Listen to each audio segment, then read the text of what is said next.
안녕하세요. 이정식입니다. 오늘은 이것이 진짜 농지 경매다 2024년 개정판을 만들어 가지고 제가 이번 한 달 동안 정도를 동영상으로 먼저 강의를 한번 해보고, 이 교재가 동영상으로 교재를 가지고 강의를 해보고, 만약에 강의를 해보다 이 교재가 조금 좀 부족한 점이 있으면 수정을 해서 제대로 이제 인쇄를 하도록 하고, 정상적으로 오프라인 강의와 동영상 강의를 동시에 진행하도록 하겠습니다.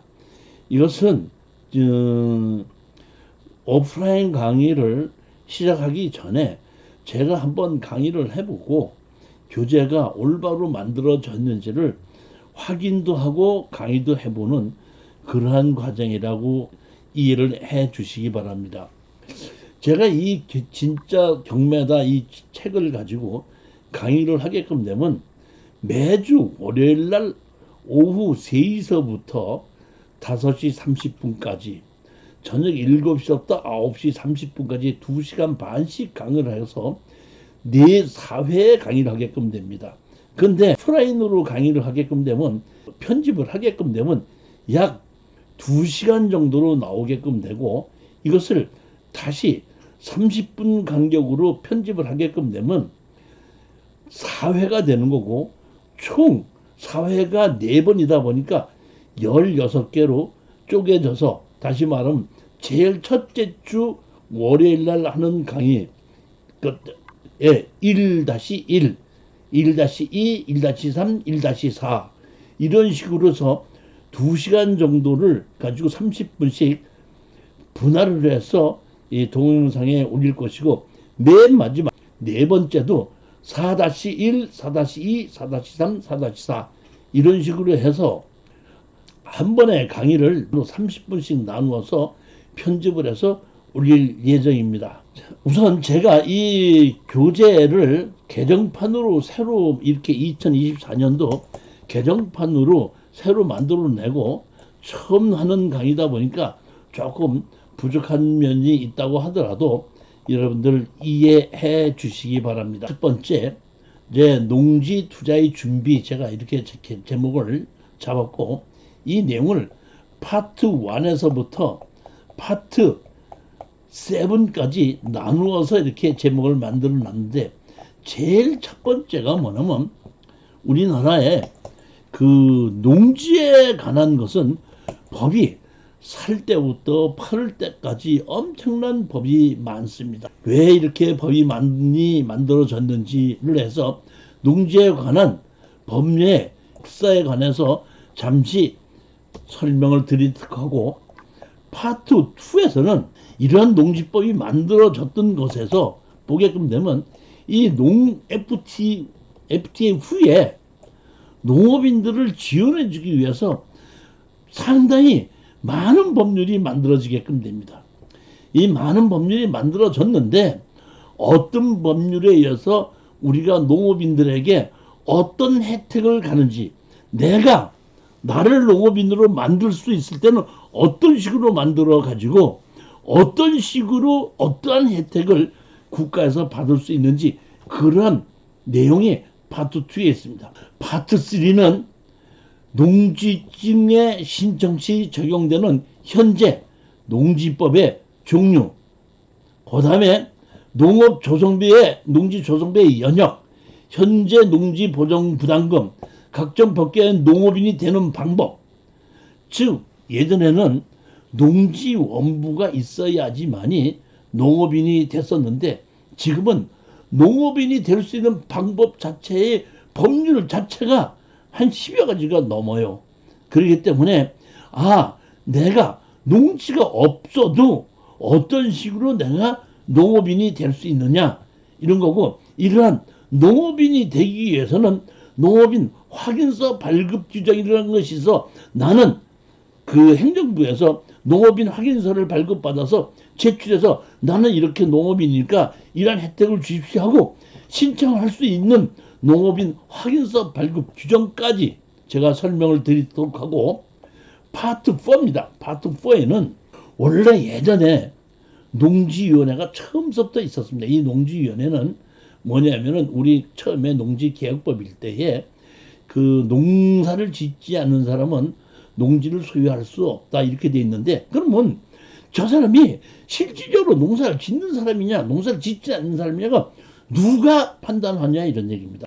지주인지 소장농인지 누가 어떻게 알리냐 이래서 처음에, 지금은 농지위원회인데 옛날에는 제가 알고 있기로는 원로 영농인 동네에서 또는 이장 이런 분들이 농지위원회를 대신해서 농지매매계약서에 도장을 찍어주게끔 되면은, 그러면 그 사람이 농업인이 됐어서 이러한 것을 만들어서 농지위원회가 설치가 쭉 되어 오다가 사실은 한 10여 년 전에 농지위원회가 해산이 됐었습니다. 해산이 됐다가 2002년도 LH 사건에 의해서 농지위원회가 다시 부활이 됐습니다. 그러면 예전에 있던 농지위원회에서는 무엇을 했고, 그것이 왜 없어졌었고, 없어졌는데 왜 다시 부활했고, 다시 부활한 농지위원회들이 어떠한 일을 하는지 거기에 대해서 설명을 자세히 드리도록 하고, 그 다음에 파트 5입니다. 이 농지에 관한 법률이 수백 개가 넘고 내용도 어렵고 그 실전 사례에 따라 담당 공무원들도 다르게 판단하는 경우도 너무 많다 보니까 농림축산식품부에서 농지민원 사례집을 만들었습니다. 이런 경우에는 이렇게 하고 이렇게는 이렇게 한다 해갖고 제가 아주 애매한 사례를 농지민원 제 판단이 아니라 농림축산식품부에서 만드는 그런 사례집을 가지고 제가 농지법을 적용받는 토지, 농지원부와 농지대장, 예전엔 농지원부였었는데 지금 농지대장으로 바꿨고, 농지의 임대는 어떤 식으로 할 수 있는지, 만약에 농지를 불법으로 전용했을 때는 어떤 식으로 해결이 되는지, 또 영농여건 분리농지는 어떠한 것이 영농여건 분리농지고 영농여건 분리농지는 어떠한 혜택이 있는지, 이러한 것을 가지고 제가 파트 5에서 설명드리고, 파트 6에서는 농지 취득 자격 증명 제도에 대해서 설명을 하도록 하겠습니다. 모든 땅이 전부 다 농지 취득 자격 증명서가 있어야지만이 그 등기 이전이 되는 것만은 아닙니다. 농지를 가지고 있어도 농사를 짓지 않는 사람도 농지를 소유할 수도 있습니다. 또 어떤 경우에는 농지를 소유해서 매입을 할 때 농지 취득 자격증명서가 없어도 등기 이전이 될 수도 있습니다. 그 다음에 내가 농지 취득 자격증명서는 어떤 식으로 어떤 식으로 발급받고 어떤 때는 안 되고 어떤 때는 되고, 조건부 농지 취득 자격증명서는 어떤 식으로 만들어지는지를 이 자세히 설명을 드리도록 하겠습니다. 맨 마지막에 파트 7은 그동안 제가 한 10여 년 동안에 이 많은 농지를 우리 투자자들을 제가 추천을 해서 낙찰을 받았을 때에 농지 취득 자격증명 시에 어떤 때 어떤 식으로 농지 취득 자격증명서를 발급받아야 되는데, 만약에 당연히 해줘야 되는데도 농지 취득 자격증명서를 안 해줬을 때는 우리가 어떤 식으로 대처를 해야 되는지, 그 다음에 조건부 농지 취득 자격증명서를 발급받았을 때는 그 후에 어떤 식으로 해야 되는지. 파트 1의 첫 번째, 농지의 역사를 알면 농지가 보인다. 이거를 가지고 제일 먼저 설명을 드리도록 하겠습니다. 우리나라 농지는 왜 농지법이 이렇게 복잡하고 까다로울까, 이런 생각을 하시는 분이 있는데, 우선 한번 역사를 한번 바라보면 우리는 일제 해방이 되고 우리 힘으로 해방이 된 것이 아니라 이 연합군의 힘으로 해방되었습니다. 그러다 보니까 북한에는 소련에 의해서 김일성이가 정권을 잡게끔 되고, 남한에서는 그 당시에 그 미군 하지 준장이라는 분이 오셔서 임시로 다스리게끔 되는데, 제일 먼저 오자마자 일본 정부에서 만들었던 치안유지법, 그 다음에 정치범 보호관찰령 또는 출판법, 이거는 바로 폐지를 시켰습니다. 그렇지만 모든 나머지 법은 그대로 들어갔고, 지금으로 얘기하자면 군청이나 구청이나 세무서나 뭐 이런 것은 그대로 유지를 시켜가면서, 그러니까 일제법에 의해서 그대로 유지되면서 그 남한에 총선거가 실시되었고, 총선거에서 재헌국회가 만들어졌고, 재헌국회에 따라서 간접선거로 해서 이승만 대통령에 의해서 새롭게 대한민국 정부가 수립이 되었습니다. 그러면서 미 군정이 종식되었습니다.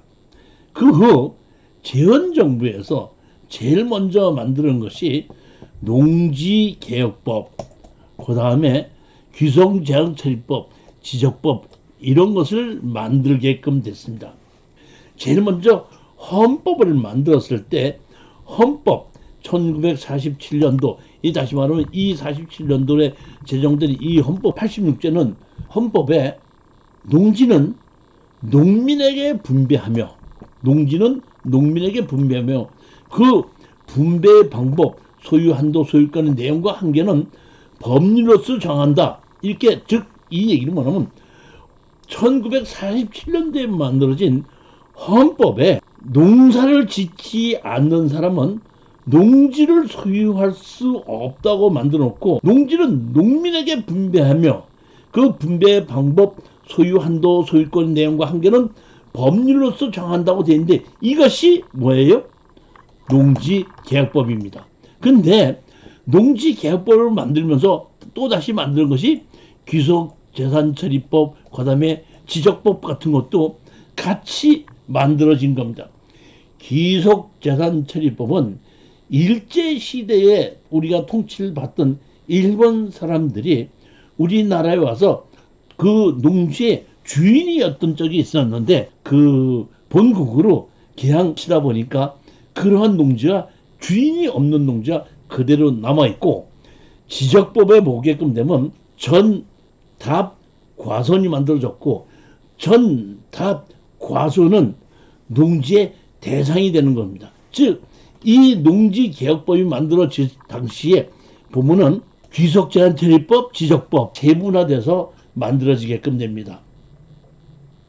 그러면 왜 우리가 이 헌법에다가 이러한 농지는 농사를 짓는 사람만이 소유할 수 있다는 것을 왜 헌법에까지 넣었냐, 이런 얘기입니다. 그 당시에 그 우리 사회 배경을 보자면은 동서로 나뉘어졌었죠.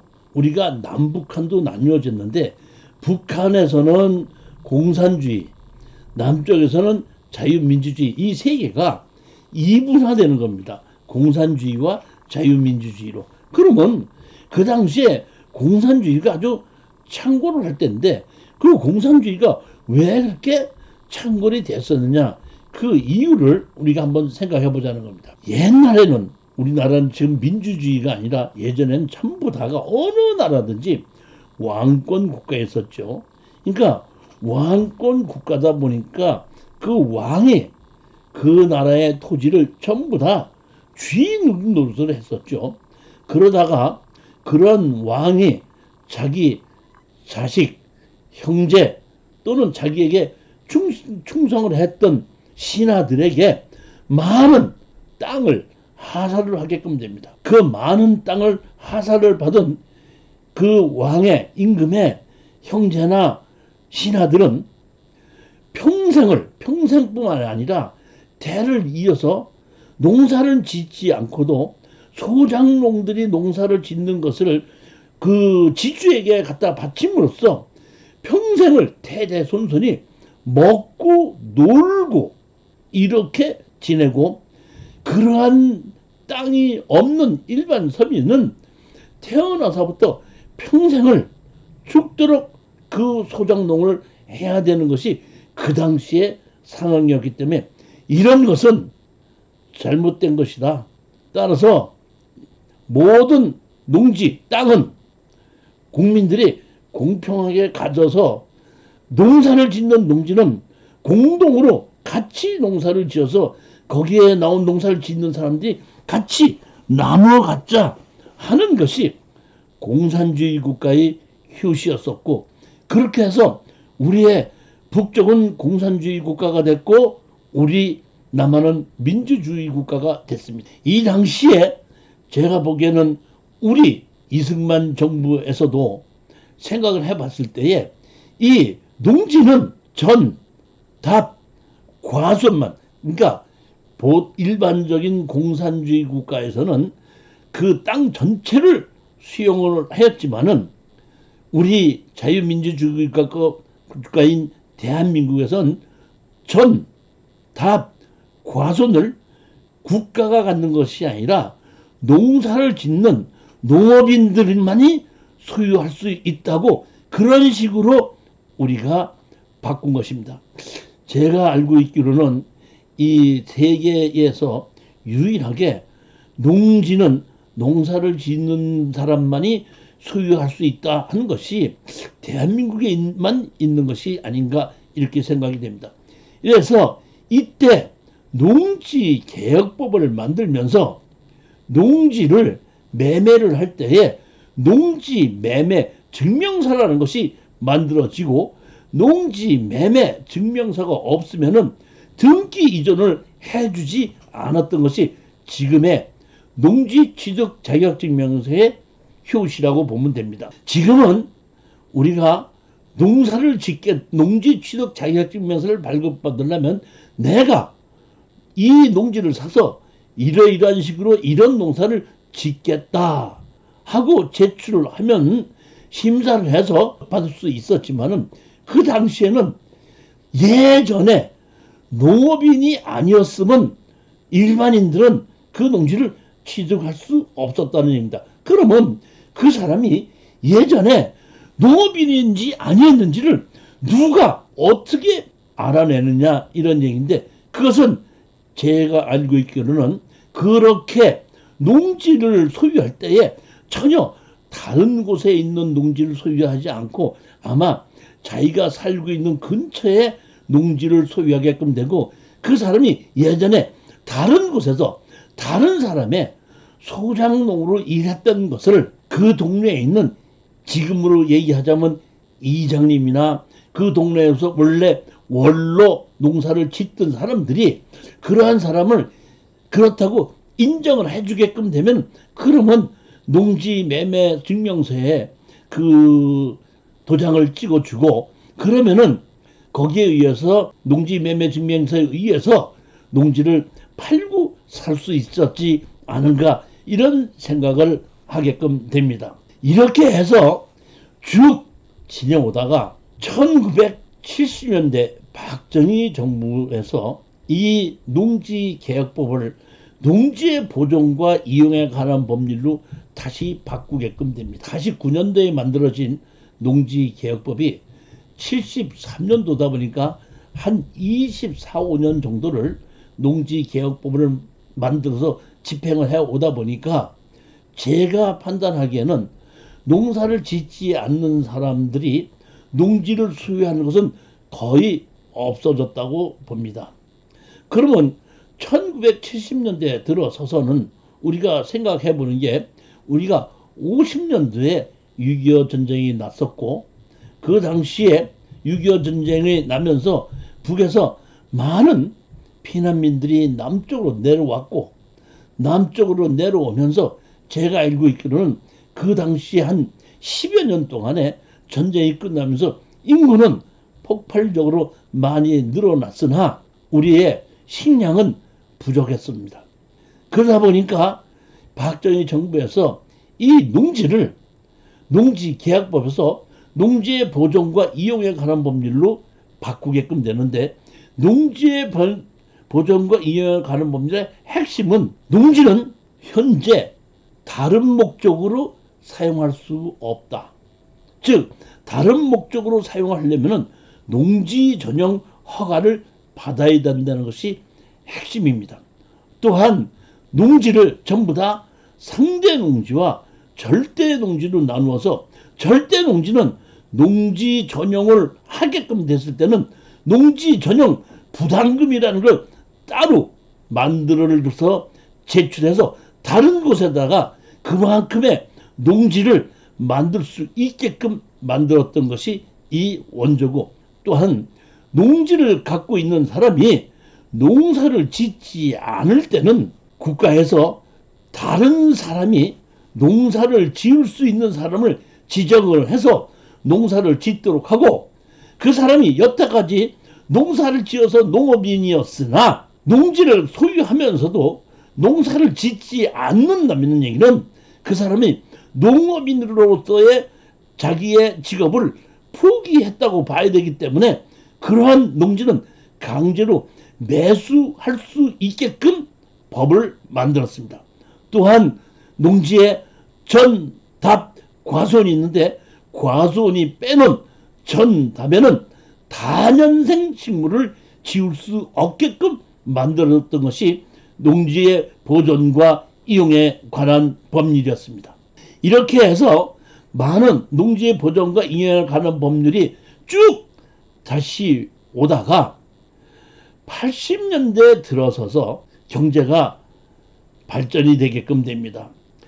1000불을 넘어서서 제가 알기로는 3000불 정도쯤의 그 소득이 늘어나자 많은 사람들이 농지에 대해서 투자를 하려고 하는 생각이 있을 수 있기 때문에 1987년도에 87년도라고 그러면은 제가 판단하기엔 전두환 정부의 후반기에 농지 임대차 보호법이 만들어지면서 합법적으로 농지를 빌려줄 수 있게끔 일반적으로 다시 법이 만들어집니다. 그렇지만 여기에서 이러한 것을 농지에 투기를 하는, 농사를 짓지 않는 사람이 여윳돈을 가지고 농지에 투기를 하려고 하는 사람이 있는 것을 방지하기 위해서 이때 농지 임대차 보호법에 농지를 사려고 팔려고 할 때는 농지 매매 증명서에 20km 이내에 6개월 이상 거주 조건과 6개월 이상 거주 조건이라는 것은 전 가족이 전부 다 거주하여야 농지를 취득할 수 있게끔 만들어지기 시작한 것입니다. 이렇게 해서 다시 지내 쭉 오다가 이제 김영삼 정부 들어서서 시대가 또 바뀌면서 그 FTA를 다가오는 그런 시기가 되다 보니까 이 농지의 보존과 이용에 관한 법률과 농지 임대차법을 다시 통합을 해서 현재의 농지법으로 다시 만들게끔 됩니다. 이때 경작거리 20km 이내에 6개월이라는 것은 없어집니다. 따라서 그때부터 농지 취득 자격증명서는 내가 이 농지를 사서 이러이러한 식의 이런 농사를 짓겠다 하는, 그러니까 오늘까지는 내가 농업인이 아니지만은 농지를 사서 내일서부터는 농업인이 되겠다는 조건 하에 농지 취득 자격증명서를 발급해 주면서 거리가 20km 이내와 6개월의 거주 조건이 없어지게끔 됩니다. 이러면서 FTA를 맞이하면서 대한민국에서는 농업인을 보호해주기 위한 여러 가지 법이 새롭게 만들어지기 시작합니다. 농촌도 잘 살아야 된다. 즉 다시 말하면 80년대 들어서서 우리가 자동차도 만들고 핸드폰도 만들고 전자제품을 만들면서 특히나 1988년도에 올림픽을 계기로 공산주의 국가와 수교가 없던 우리나라가 올림픽을 계기로 해서 공산주의 국가들과 수교를 하기 시작하게끔 되는 시기가 88년 올림픽이 끝나고서부터입니다. 즉 중국이나 동구 유럽에 우리가 수교를 튀면서 수많은 우리의 그 수출품이 늘어나면서 획기적으로 경제가 발달하게끔 됩니다. 그러다 보니까 우리가 이런 곳에 일하시는 분들은 경제력이 올라가게끔 됩니다. 급여가 올라가고. 그러나 농사를 짓는 사람들은 처음부터 끝까지 그 경제가 올라갔음에도 불구하고 농업인들에게는 하나도 혜택이 들어간 것이 없다 보니까 이때 80년대 들어서 80년대 후반서부터는 이런 농사를 짓는 사람들도 그 지원을 해서 농촌도 잘 살아야 한다는 것을 만들어지게끔 되고 농지기금법을 만들어서 그 우리 농업인을 지원해 주는 법이 만들어지게끔 되는 겁니다. 이렇게 해서 우리가 이 FTA에 의해서 농업인들을 지원을 해 주게끔 되는데 농업인들을 지원해 주기 위해서는 자원이 있어야 됩니다. 자원이 있다 보니까 농지 전용 부담금을 전 농지를 전부 다 농지를 다른 목적으로 전용할 때는 공시지가의 30%라는 것을 만들어서 이것을 농어촌공사에다가 주고 농어촌공사에서 이 돈을 이용해서 많은 농업인들에게 지원해주는 법을 만들고 또 실질적으로 지원해줘서 지금은 농어촌도 상당히 살기 좋은 그런 곳으로 같이 만들어져 가고 있습니다. 흔한 말로 우리가 도시 지역에서 살다가 어느 정도 경제력이 없으면 차라리 경제력이 없다는 얘기는 그만큼 할 일이 별로 없어졌을 때는 시골의 쪽으로 내려가서 농사를 다시 짓는 것으로서 우리 경제력을 회복할 수 있다. 이런 식의 지금 분위기가 많이 바뀌게끔 돼 있습니다. 현재 농지취득증명서는 농사를 경작하겠다는 영농계획서를 제출을 하면은 누구든지 농지를 취득하고 그 대신에 농사를 짓느냐 안 짓느냐는 정확하게 농지를 매입을 하는 것이 어려운 게 아니라 매입 후에 관리를 어떻게 하고 있느냐를 정부에서 정확하게 관리를 하고 만약에 농사를 짓겠다고 해서 농지를 매입을 하고 농사를 짓지 않으면 다시 매수하게끔 만들어졌고 두 번째는 영농여권 분리농지를 만들어서 전닭 과수원이면 무조건 농사를 지었어야지 되는데 농지로서의 경제력이 떨어지는 농지는 농사를 짓지 않아도 될 수 있는 법을 만들었고 세 번째는 개인적으로 농사를 짓는 것이 아니라 회사를 만들어서 경영을 하도록 만들었습니다.